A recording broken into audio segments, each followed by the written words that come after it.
welcome along to the Tactical Insight Show with Graham. Good you're here, Graham. We're going to take a look at the disaster which was Manchester United coming to the Emirates and beating us by 3-1. Not a great performance by Arsenal tactically, especially after putting in a tactical masterclass the week before. We were going on about it and we were eulogising and saying how great the tactics were. It was the opposite on Friday, wasn't it? It was. The actual opposite.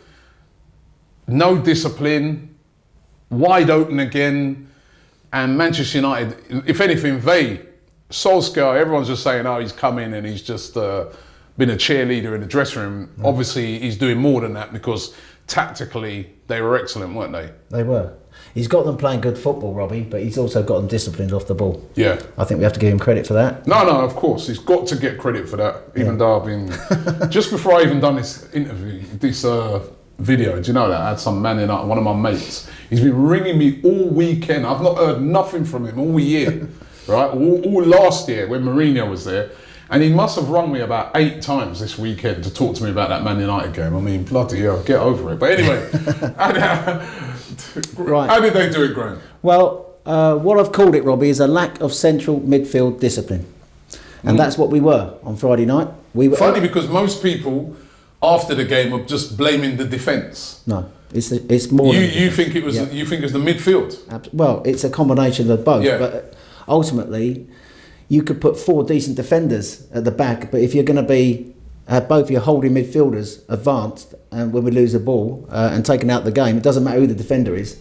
So I think it ultimately boiled down to the shape, the formation we went with, how United played, and what we didn't do about it. We were everything in this game which we were not against Chelsea. And we have to say, when we played the 4-4-2 diamond, we were incredibly disciplined off the ball, with the 3 players behind Ramsey acting as a shield in front of the back 4. So when the 2 fullbacks bombed on, we had the protection in midfield. Now, I'll highlight the 2 formations here for you, Robbie, how Man United set up, how we set up. And it's interesting to see what we went with and what they went with. Man United went with a 4-3-3. So ultimately, Sanchez, Lingard, Lukaku. Now Lukaku played, that's interesting, I will highlight him because Lukaku was key to this game. Now this was the position he played in the World Cup for Belgium against Brazil when Martinez playing him out wide. Playing out wide. And Alan Shearer made the point on Friday night that this is the formation they played against Tottenham, which I was unaware of. But so it's interesting that obviously Solskjaer has used him in this role, and he used him again on Friday night against Arsenal. But it's set up as a 4-3-3. Sanchez on the left, Lukaku on the right, and Lingard. Now, Lingard, interesting how they played Lingard, Robbie. They played him as a false 9 between the lines. Which is the same thing Chelsea done the week before. Yeah, so if you sort of like highlight, say, I don't know, Willian there, Pedro there, and Hazard there, what is the difference? Well, the difference is how we set up. We set up in a 4-3-3, but it was a 4-2-3-1 in effect. So you had Lacazette as the focal point at the top, Iwobi on the left, and Aubameyang on the right. We had Xhaka and Torreira as a midfield pivot. Now, the idea in this formation is, Emery likes his teams to play. He likes to create overloads with fullbacks joining wide forwards in the high area. So Kolasinac will push on always to be with Iwobi, and Maitland-Niles will push on to be with Aubameyang. Now, I thought we started the game really well, and we did have a good bit of intensity at the start. United were pressing us back, I have to say that, but I thought we started quite well in both halves. And the injuries to both centre halves will obviously affected us. I'm not saying that they affected the result, but clearly we lost momentum with both injuries in both halves. But the key here is, if you're going to have Kolasinac pushing on to join Iwobi and Maitland-Niles pushing on to join Aubameyang, Xhaka and Torreira had the responsibility to sit. Now you can have two ideas here. So when you've got your fullbacks advanced, either Xhaka, Koscielny can come out wide to form the gap left by Kolasinac, and Socrates could come out wide to cover the gap left by... He was doing that. He was doing that first. Right, but you need Xhaka and Torreira then to fill in. Basically, they hold their positions in the middle. Yeah. So if your centre halves are going out wide, that's what they could do, or they could go out wide Xhaka could go out wide to fill the gap, or Torreira could go out wide and fill the gap. But the key really is, if you're going to have Kolasinac bombing on with Iwobi, and Ramsey's going to get involved up there as well, so you've got your fullbacks, in effect you've got 6 players advanced when you're attacking, you've got to keep 4 back. And I think it was evident to me, particularly when we conceded the first goal, how we went out of discipline, Robbie. Almost like the players switch off at 1-0 and everybody gets overexcited and just bombs forward. And that's what led to the second goal, which we're going to talk about. Within 3 minutes of the first goal, which basically, as you're sort of pointing out here, all they did was hit a diagonal to Lukaku. Yeah. And that caused mayhem because it's literally that one diagonal has taken our whole midfield out of the game. Yeah, he's looking to get into the space vacated by Kolasinac. We talked about how Arsenal exposed Alonso going forward last week. They looked at the same situation with Kolasinac going forward and looked to hit that diagonal out into the space where he had vacated the space. And I thought, looking at it, that I thought Emery might have noticed that and maybe done a tactical tweak or sort of like sent some instructions out, but it never happened. So in effect, Kolasinac kept bombing forward, they kept hitting diagonals out, and it was only a matter of time before they exposed us in that wide area. The difference between us and them, and you have to say United have got 3 great attacking players there, and of course they had Martial and Rashford to come off the bench. I think they were better on the night offensively than us anyway. I think they are helped by our tactics. But the one key part of this is that, I'm going to highlight here, Ashley Young. Now, Solskjaer asked Lukaku to stay out wide. He didn't track back at all. So in effect, Ashley Young was always holding back on that right hand side. Yeah. And it became like I noticed that myself. He didn't get forward once. Whereas Shaw was more the outlet. Shaw was going forward, and he obviously was involved in the second goal. He was the outlet, but we had both fullbacks bombing on at the same time, Robbie. And I think sometimes, we said last week, it's better when just one fullback goes. One fullback goes, one fullback holds. Yeah. But you're right, Young was always there, so they effectively always had a 3 at the back. Yeah. Whereas with us... Yeah, and so we had 3 at the back, Rob. So, sorry, they had 3 at the back, and we had 3 in wide areas.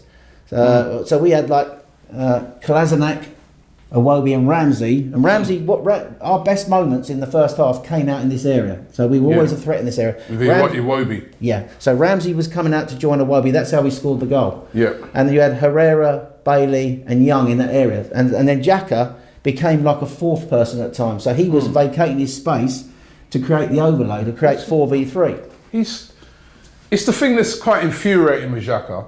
Yeah. He's a very experienced player. That's why a lot of times people ask the question, is he a holding player?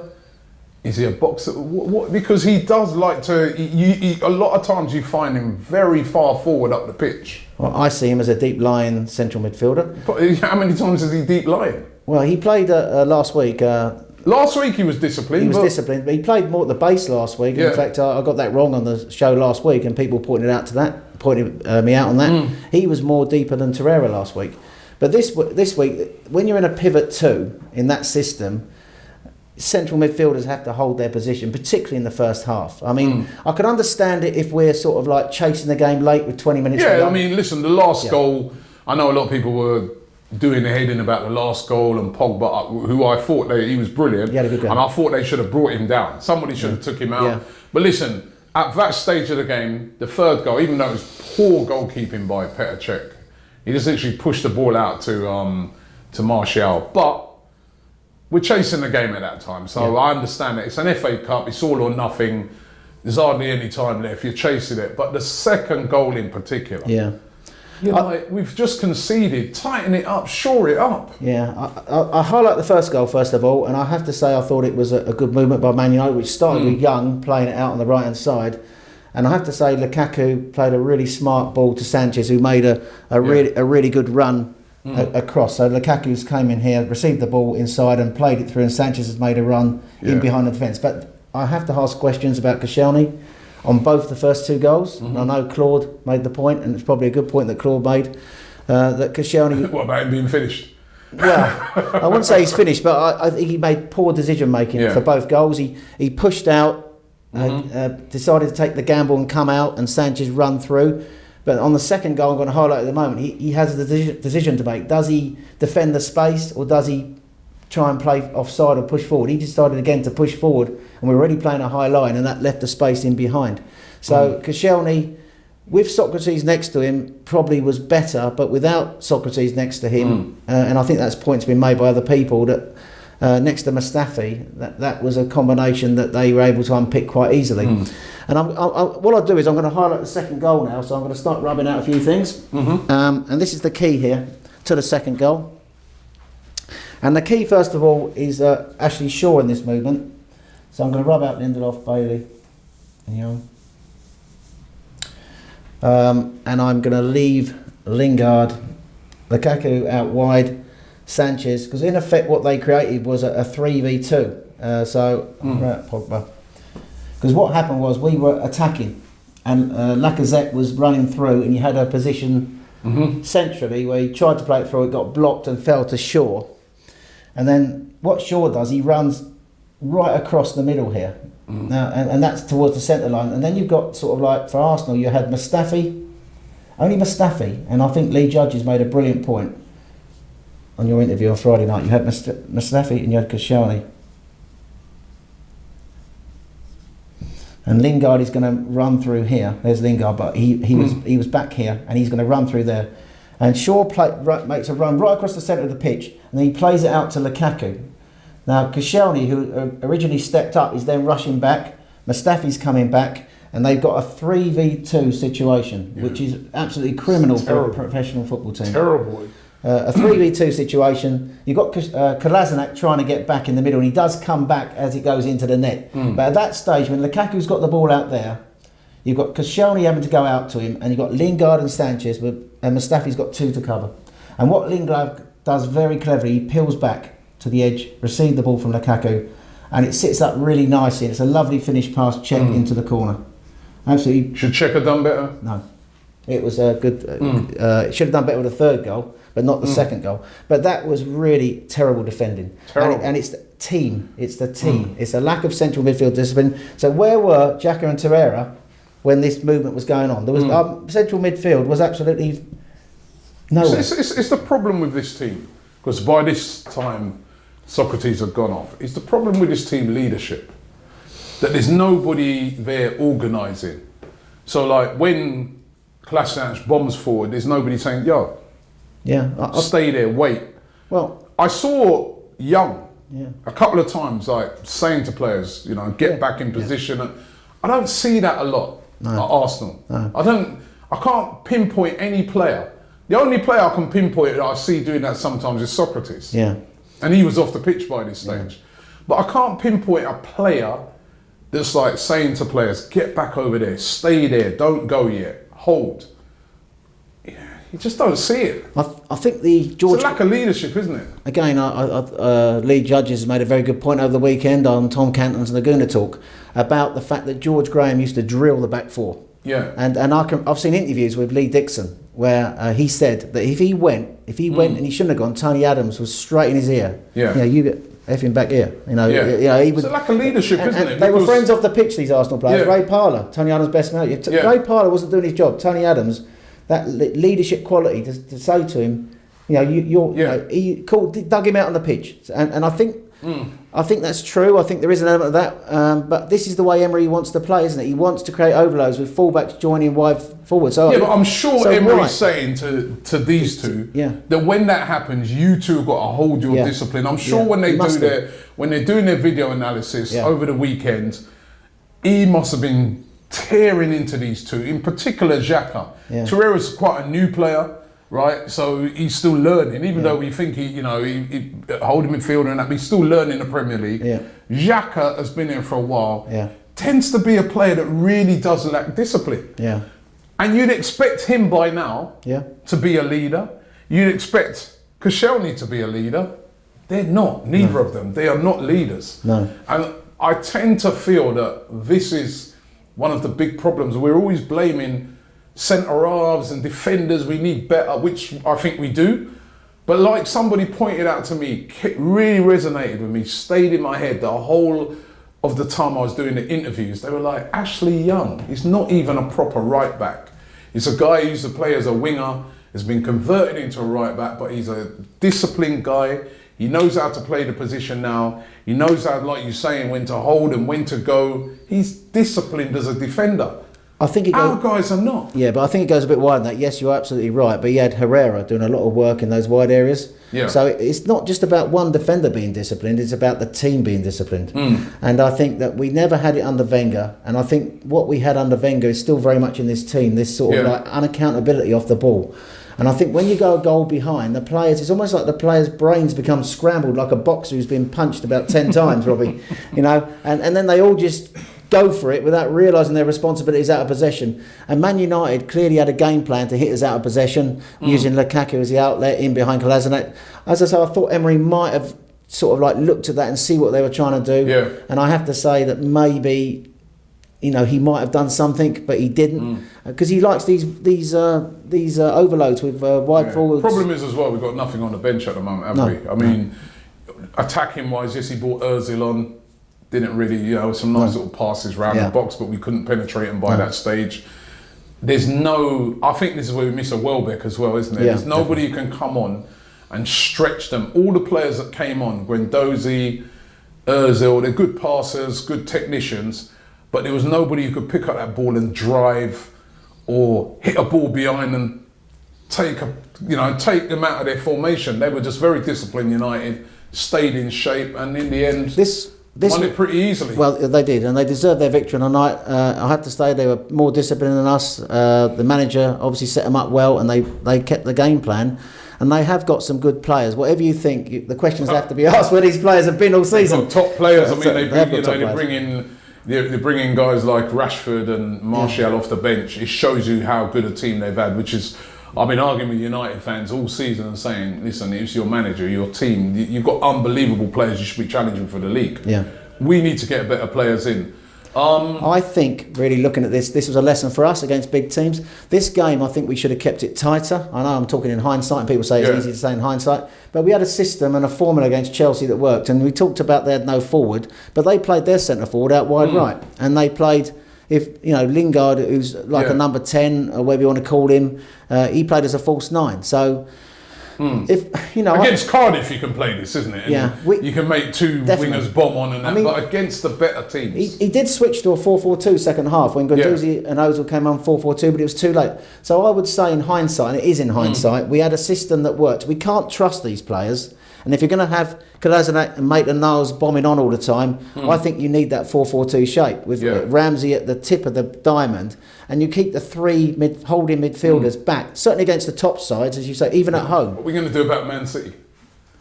A double diamond.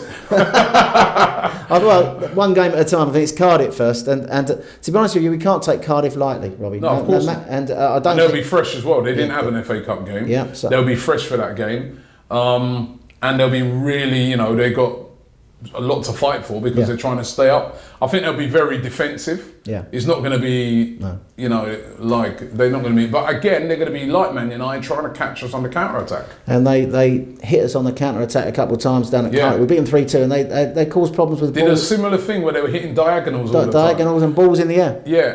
Problem is as well, no Socrates in that game. Yeah. Probably no Koscielny either. Yeah. So now we're down to our bare bones. We'll probably see Xhaka drop into playing as a centre-half. No, I don't think so. I think he can go with Mavropanos. Is he fit? Is he fully fit though? I think he's had like one part of an under-23 game.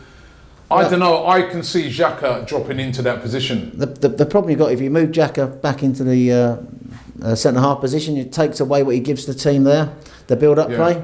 So I would. Well, could you not drop Xhaka in there, drop Ramsey there, bring in Ozil? You could do against Cardiff at home. Might have to. You know what I mean? Yeah. But you know, I think the news that Socrates is going to be out. Yeah. For a long time is. I mean, let me just throw this one at you. Yeah. And see what you think. Right. Socrates out till the end of February. Yeah. Koscielny, we don't know. It's not a broken jaw by the sounds of it, but it's still going to be very painful. Yeah. Don't expect to see him. Maybe might be back for City. We don't know. Yeah. Do we go out and get a centre back now? Would you get Cahill from I Chelsea? I knew you were going to ask me I've that. got to ask this question. We did it on my transfer show, and every time I mention the name Cahill, everyone goes ballistic and says reject. But he's an experienced player. Look, yeah. We ain't got nobody right now. I mean, you know, what other centre halves have we got? Yeah, and we do need bodies. That's We need bodies. And he's an experienced player, isn't he? Yeah, and I think that in answer to your question, bearing in mind we are down to the bare bones, I think we have to consider it strongly. Because even Mavropanos, if he is fit, he's not played for how long? When was the last time last season? Yeah, against Leicester, I think it was. When was the last time Cahill played then? He's played a few little. That's true. He's played the odd FA Cup game, and I noticed that they left him out of their squads for the Sheffield Wednesday game. But he's an option. But I'm just saying, Cahill, we should be getting better than that. But if it's going to be loan signings, that's a possibility. We can't bring Callum Chambers back, so. And I think the thing is, in this window, I said to you after the Fulham game, didn't I? Everyone didn't. I said we didn't have any money to spend. I said, but we would sort of like probably look to do loan deals, and that's in effect what's happened. Let me ask you about one other one then, right? That's been strongly linked. Yeah. And you could tell me, how do you think he could fit in? Yeah. Perisic. Well, heavily linked with Arsenal. Yeah.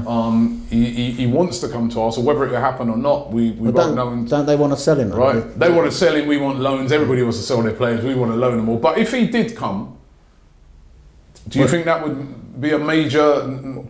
Well, he's a top quality player, and he's an upgrade on Iwobi.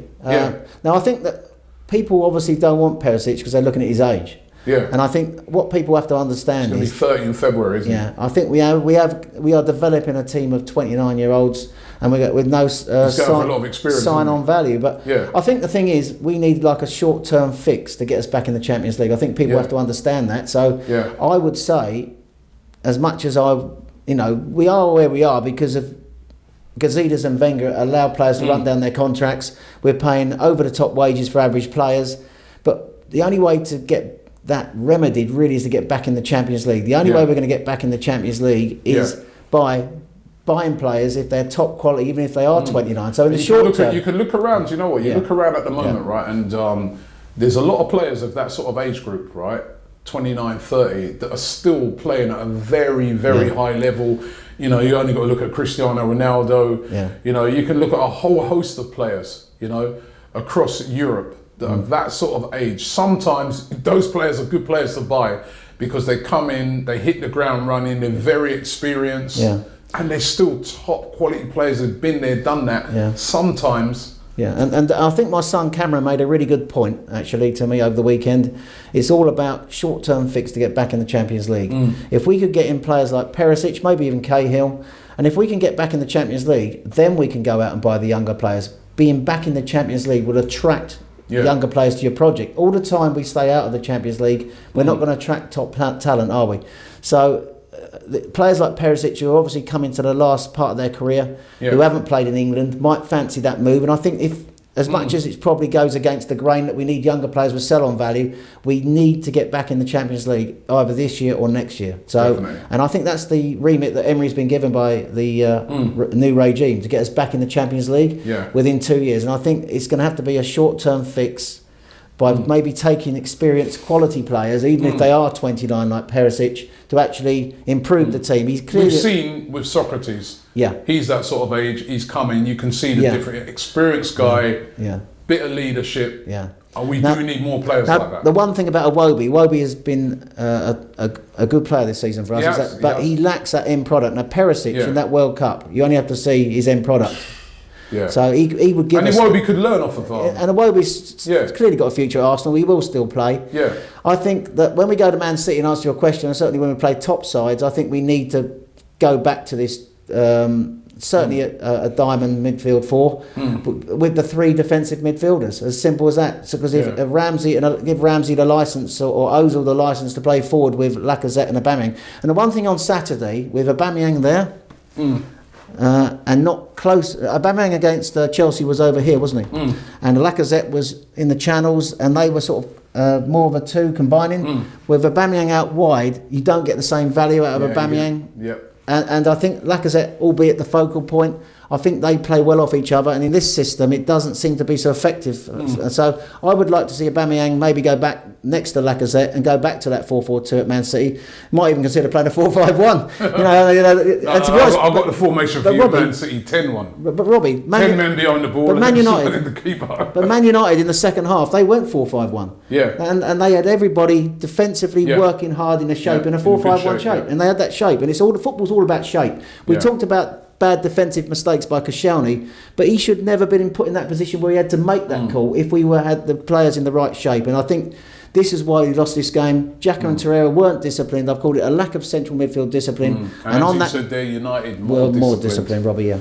And that is it. And big games against Cardiff and then Manchester City. Listen, I'm already kind of writing the City one off. If we can go there and put in a big performance, that'd be brilliant. We must beat Cardiff on Tuesday. That's an absolute must. And then hopefully bring in a couple of players before the end of that January transfer window, give the place a lift, and then maybe we can go to City, and who knows. Graham, thank you very much for breaking it down. We are out of the FA Cup. Do you know what? Let me ask you this, right? Could be a good thing, couldn't it? I was going to say that. Could be a good thing. Are you bothered? Yes. No, you know what? I'm bothered because it's Man United, as I said, and the amount of stick and grief we've got. Yeah. And obviously, I would love to have gone through, but for me, I look at it and I say to myself, it may work in our favour with the injuries we've got, and that could we sustain the FA Cup and the Europa League and trying to get in the top four. Maybe we just concentrate on those two now, and we can just go all out for those two. This season was all about the top four, wasn't it? Or about getting back in the Champions League. We can now concentrate, obviously, on trying to get a top four finish, and we are still in the race. Yeah. I don't think, I'd be very surprised if we get the top four in a league position, because Man United are. I think Liverpool, Man City are going to contest the title. Tottenham, they've had a bit of a wobble and they've got a few injuries, but I still think that I do expect them to finish in the top four. And I think Man United are likely to get that fourth space. And Chelsea have just bought Higuain. And Chelsea have bought Higuain. It's going to be tough. But the Europa League, Robbie, the Europa League, now we can I'm not saying put all our eggs in the Europa League basket, but we can concentrate on getting on the top four now by our league performances. And once we get the Man City game out of the way, I think the fixtures get a bit kinder to us for a while. Yeah. But we've still got this Europa League. I think that the danger, looking at the Europa League teams left in it, you've got Chelsea, Napoli, Milan, Inter Milan. I think they're still in it. Yeah, no, I'm not sure. Inter. I'm not sure. I think Inter got completely knocked out, didn't they? Or are they? I'm not sure. I think somebody told me Inter Milan are in it. I'll have to. Inter or PSV. There's a few good teams still left in it. Yeah, but I think that Arsenal, Chelsea, Napoli, and if Inter are in it, that'll be the four I would expect. We need favourable draws, obviously, but hopefully, if we can get to a semi, and then maybe we got to the semi last year. Yeah. We can get to a final. Yeah. Who knows? Yeah. It's all about getting back into that top four. Thanks for watching the show. Don't forget to leave your comments below. Graham will go through them and try and comment on them. And let's hope that we can have a much better tactical display against Cardiff and Manchester City. Thanks, Robbie.